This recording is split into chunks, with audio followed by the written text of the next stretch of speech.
welcome everyone. This is author Tim Brown of the book Uncommon Athletes, and I'm blessed today to have with us doing our Uncommon Life Conversation series, the head women's basketball coach at Denison University, Coach Sara Lee. Coach Lee has agreed to come on and speak today about one of the chapters in the book on integrity. And Coach is real big on integrity, and so I just thought it'd be appropriate to have her speak on that. Coach, first off, can you kind of introduce yourself, give us a little about your background, then we'll jump into the conversation. Sure. First, I'd like to thank you for inviting me. It's always a great pleasure to be with you and again to talk about your book and to talk about integrity. So my name is Sara Lee, and I have been the women's basketball coach at Denison for 32 years now. And when I first came to Denison, I was also the head volleyball coach. And I gave volleyball up after 18 years of coaching and started my career in administration. So right now I'm the senior associate athletic director as well as the women's basketball coach. Oh, great. How was that experience coaching volleyball and basketball? How was that? It's tough. It's tough. You're recruiting for two sports. There's an overlap in seasons. And I was fortunate enough to get some very good athletes that played both sports for me. Okay. And so being a double sport athlete, having the same coach, I don't think that there's that pull on you as there might be with two separate coaches. So very fortunate in that regard. But yeah, very tough. And it got tougher as time went by and recruiting was even bigger and took more time. Mm-hmm. Oh, great. Coach, let's jump right in. Can you talk about, I know sometimes the word integrity is associated with character a lot. Can you talk about what is your definition of integrity? Yeah, I guess my definition of integrity is really being honest and having a strong moral principle. And again, what I always talk to my athletes about is really what you do when nobody is watching. Right. Good. Why do you believe that integrity is so important for a student athlete? Well, I think that integrity is important to be successful, or it gives you more opportunities to be successful. It doesn't guarantee success, but it most certainly makes that probability of success and leadership even much greater. So integrity is important because, it's part of your value system, and you want to be able to have your actions match what you say. And I think as a student athlete, when you're around your teammates and you're around others and you're around your coach, you don't want to just say you're a hard worker. You don't want to just say you're a good teammate. You want to show that in everyday actions. Wow, that's good. That leads to the next thought is, what are some of the qualities that you think that a student athlete with integrity possesses? What are some of the qualities that they possess?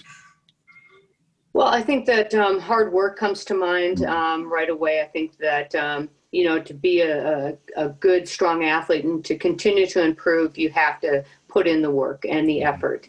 And so I think that you need to be consistent and in that effort and do that even when your teammates are not around or your coach is not there to push you, or the strength and conditioning coach is not there watching you lift to improve your strength and your speed.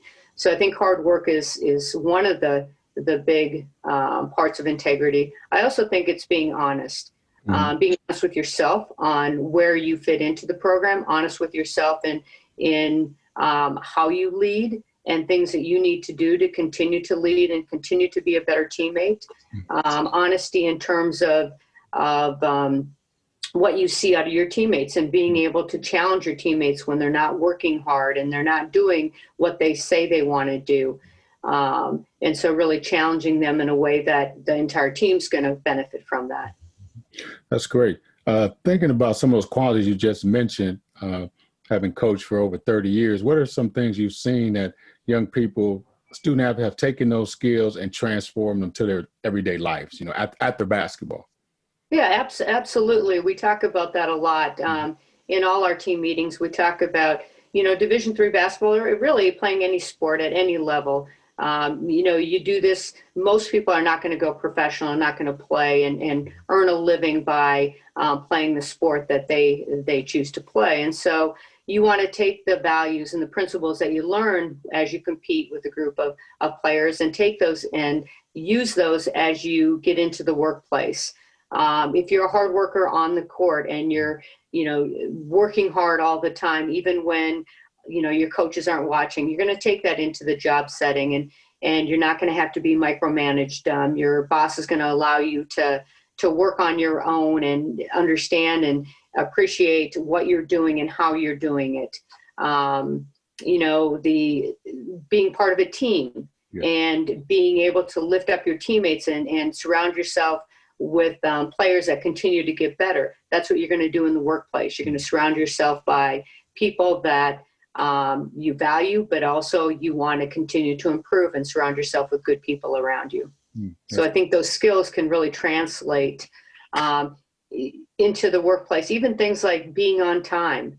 If we tell our team that practice is at 4, we want them there at 5 to 4. And I think that's the same way as in the job world. When your job starts at 8 in the morning, you need to be there early, you need to be prepared, and you need to be ready to do what you need to do for the day. That's good. That's good. And that, how do you, all those standards you just said, different coaches have different ways of holding their players accountable. I think accountability is a big one when we talk about integrity. So what are some of the ways that you hold your players, your student athletes, accountable to those standards? Yeah, I think that, each student athlete on a team comes in with, again, some kids come in with different values, with different systems and in place. And some you have to push a little bit harder than others to get them to see why it's important to have better integrity, to be honest, to, lift up your teammates. And so we really work hard at that. We do it by, talking about our values of our program and the principles of our program. And if they want to be part of the program, then these values and these principles, they need to be able to uphold. And then we talk as a team about other values and principles that they want to incorporate into our team. And so when they're part of the process and they understand why they're important and how they're important to our success of our team and our program, then I think that they buy in a little bit more. And every once in a while, you're going to have somebody that pushes those boundaries, and you have to sit down with them and talk with them and talk it through. I think with women in particular, they need to have that conversation. They need to have that dialogue. And at the end of the day, if they cannot uphold the values and principles of our program, then we may ask them to leave. And that's okay. Right. Good. That's good stuff. Yeah. Your team actually read the book over Christmas break. They actually read the book Uncommon Athletes. Could you talk about that experience from the book, and maybe some of the conversations, maybe some takeaways that you saw, some benefits from the book? Sure. I think it was a real benefit. Every year we try to do some kind of reading that we feel is going to not only benefit our team success and our team culture, but also going to benefit our student athletes as they continue through their time at Denison, but also their time when they get out into the job world. And I think that this book, Uncommon Athletes, really, what we read, you can really translate not only with how we can become better in that particular season. So the year that we read the book and we discussed the book, how we could become better and use stuff within the book, but also how they can take that and they can take it and use it in their academic lives at Denison, and also as they progress through. The other value I really saw in the book was, I continue to preach that, and our coaching staff continues to preach a lot of what was talked about in the book, most of what was talked in the book. And it just reinforces already our ideals and our values that we have within our program. And then coming from an outside source, like Uncommon Athletes, it just helps them see what we are saying, that other people are aligned with that as well. And we're aligned with that. And it gives more examples of why, and professional athletes that they can relate with, and they can relate to the same experiences. And so they're more apt to, again, buy into the principles. Yeah, I heard you use that word buy-in a few times. I think this is definitely a generation where they have to have some buy-in, which is okay, because when they have some buy-in, some ownership, they're going to work that much harder. And then they're going to police each other as well. That's the other thing about integrity, is having a group of young people who have certain values that they've created now. This is the value system, and we're all going to live up to this value system. And we're not selling for any excuses from anyone. If I'm working hard, everybody's going to work hard, you know. And so I think that buy-in is so important in being a team of integrity or whatnot. Right.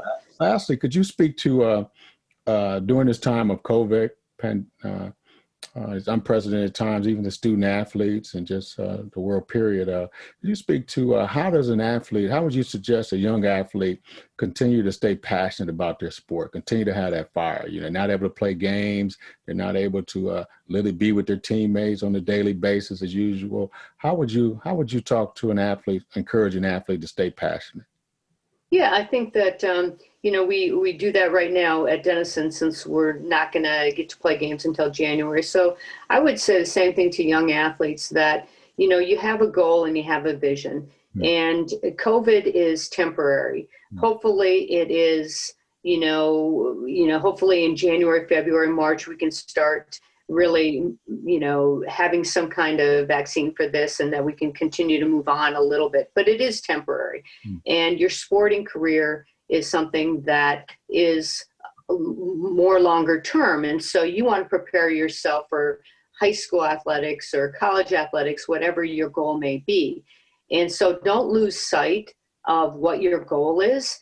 And you need to practice every day. Take the opportunity to practice, to refine your skills, to read books, to read the Uncommon Athlete book, so that you can better prepare yourself when that time comes, that COVID is no longer kind of setting us back in terms of practicing with our team and doing some of the things that we have been used to doing athletically.